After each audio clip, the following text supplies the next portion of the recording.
Tapi kan antum ini juga terkenal sebagai sosok yang deket banget sama dua pemuda yang kontroversi yang dari tadi namanya udah disebut gitu kan.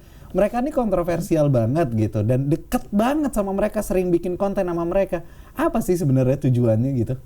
Iya, tujuannya sih sebenarnya tukar guling aja sih.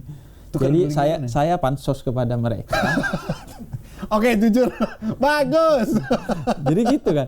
Kan pendakwa itu di-challenge untuk bagaimana bisa mempengaruhi orang yang lebih banyak kan. Iya, benar. Dan mereka itu punya segmen.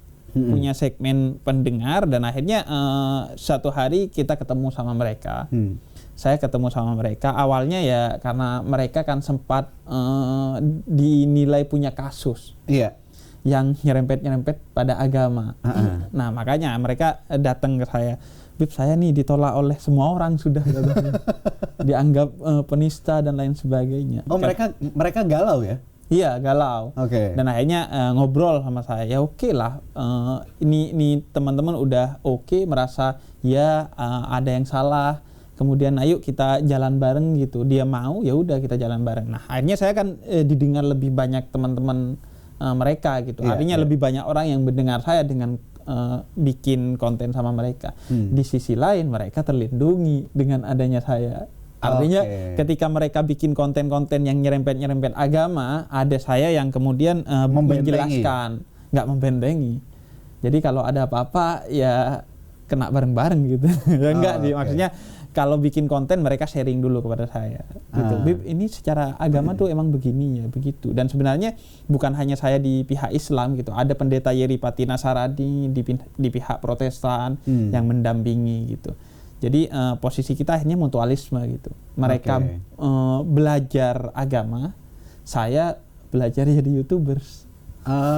Iya, simbiosis mutualisme gitu ya. Jadi ibaratnya antum ini sama mereka itu sebagai konsultannya lah ya. Iya, saya konsultan agamanya, mereka konsultan medianya saya.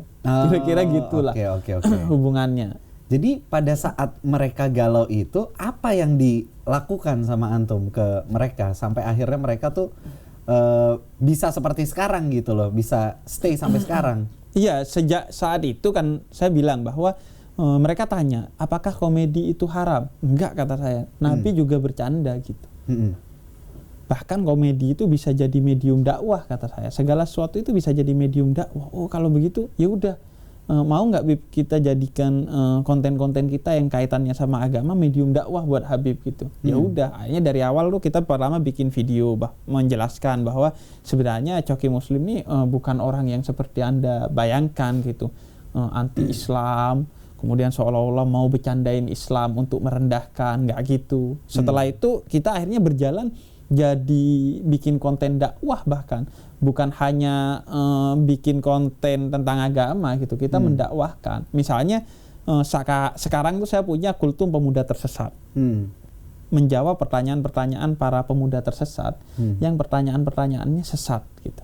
Misalnya apa hukumnya sholat terus maksiat jalan gitu.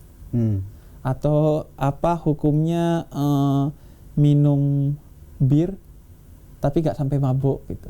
Orang-orang yang mau mencurangi agama gitu. Dan itu masalah real mereka gitu.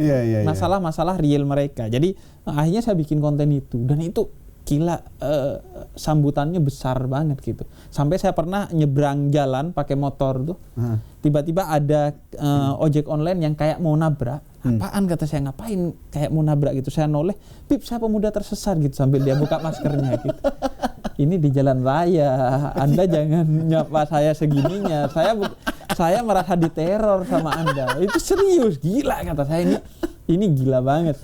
Dan akhirnya kita tahun lalu sebelum pandemi selama 6 bulan itu sudah keliling di 11 kota. Memenuhi undangan teman-teman di seluruh kota di Indonesia, baik Jawa maupun luar Jawa. Itu untuk ceramah sekaligus komedi. Bahkan di Jember itu kita dihadiri 1.500 orang. Pemuda tersesat? Sebelum ada pemuda tersesat masih saya bikin konsepnya nada, canda, dan dakwah. Jadi perpaduan antara dakwah, musik, dan komedi. Nah itu dihadiri 1.500 orang dengerin saya ceramah, kemudian sambil ada komedi dan musiknya selama 6 jam. Oke. Dan bayar dengan tiket antara 100.000 sampai 500.000. Ntar dulu, ceramah 6 jam.